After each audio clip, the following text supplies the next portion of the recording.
Hello, and welcome to another Unusual Facts travel video. This time, we're going to head off to the Roman Forum and the Mamertine prison.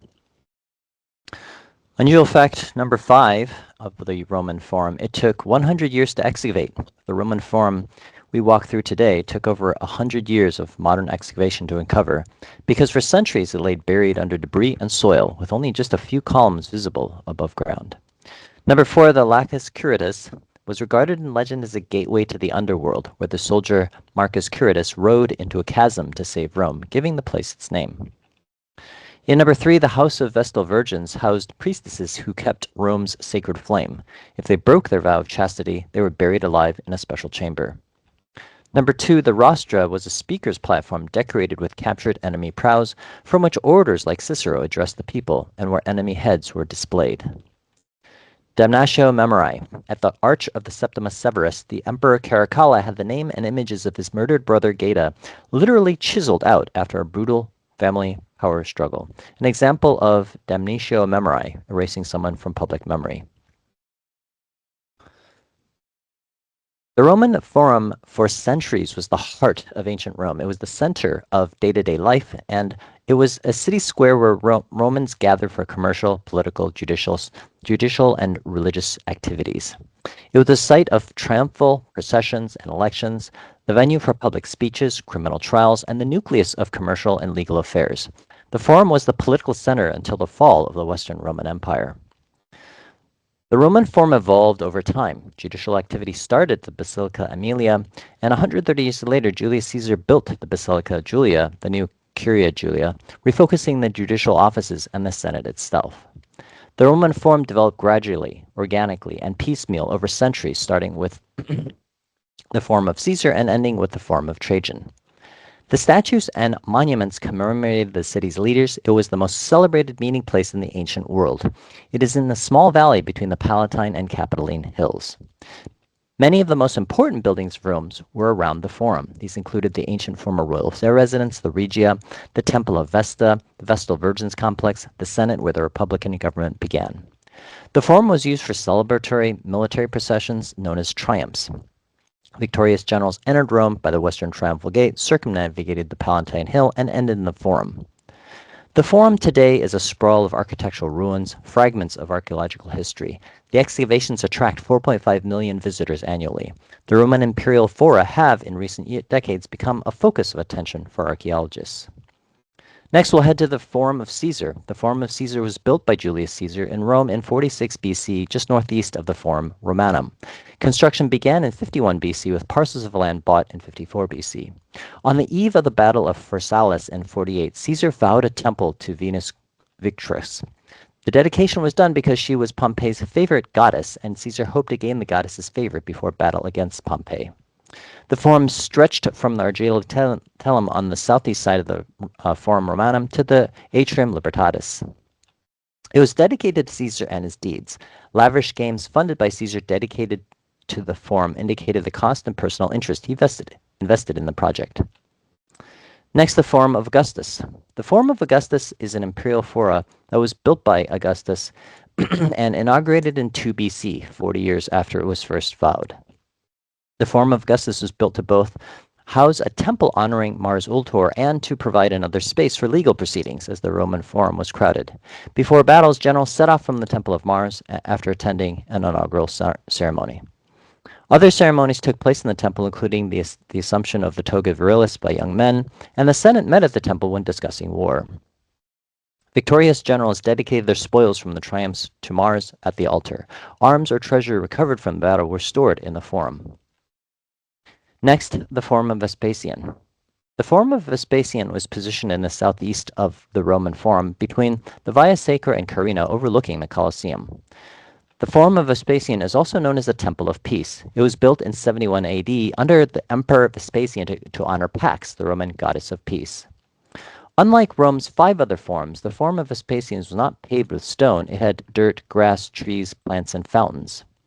For its first 116 years, it did not serve any political, business, administrative, or legal function. It was just a garden, a shrine, an art museum, and a center of culture.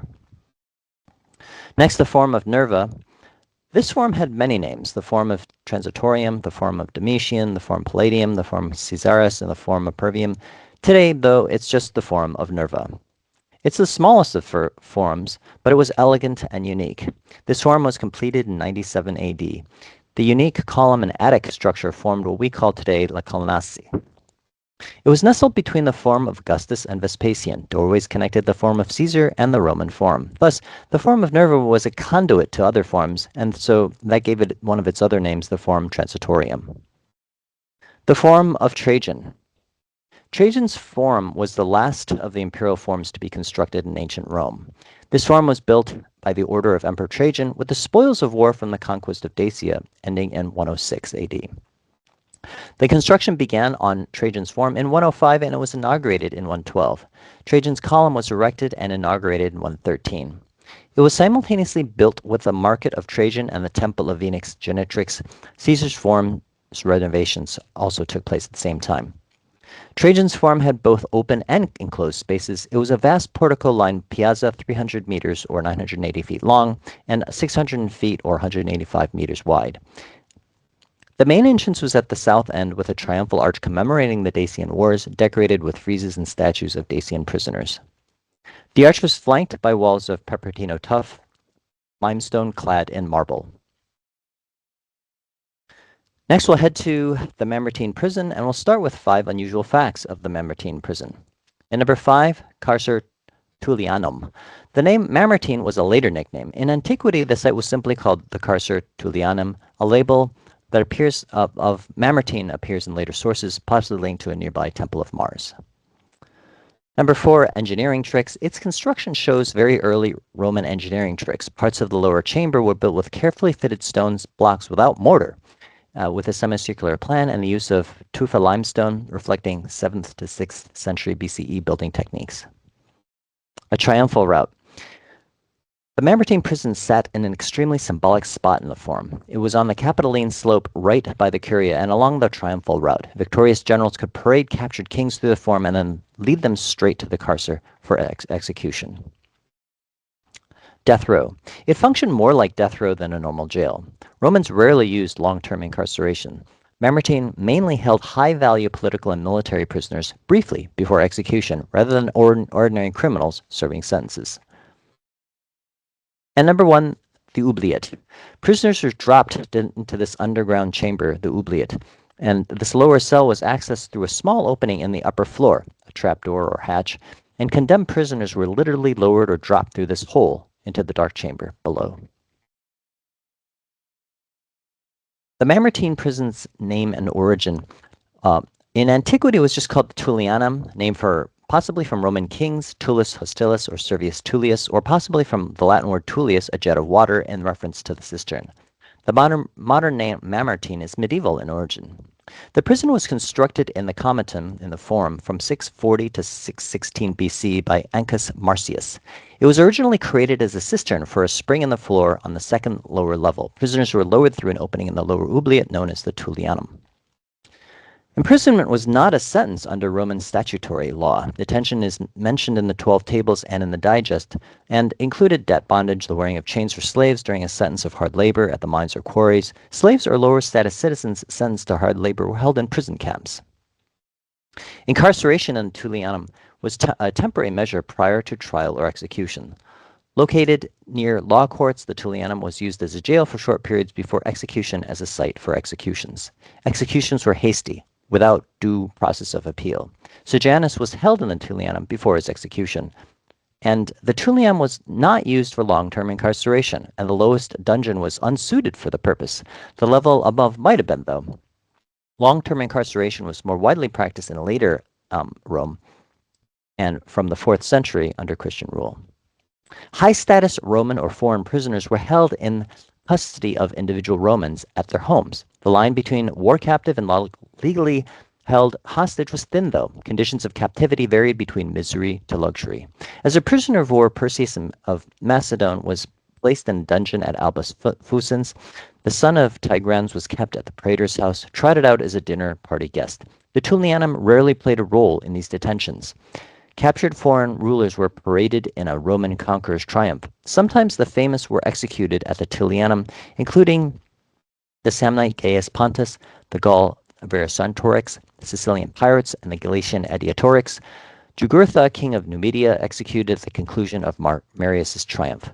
Most high-status war captives were neither executed nor held for any substantial length of time in the Tullianum. After it went out of service, it had been used for Christian worship since medieval times. It is currently occupied by two churches, the San Giuseppe del Felegnami and San Pietro in Carcere, and St. Peter was imprisoned at the Tullianum. St. Paul was a Roman citizen, tried and executed under Nero. Thanks for watching another Unusual Facts travel video. I hope you enjoyed this one. Be sure to check out my other videos of Rome and Italy and my other travel videos. Thank you so much for watching. Be sure to subscribe and have a great day.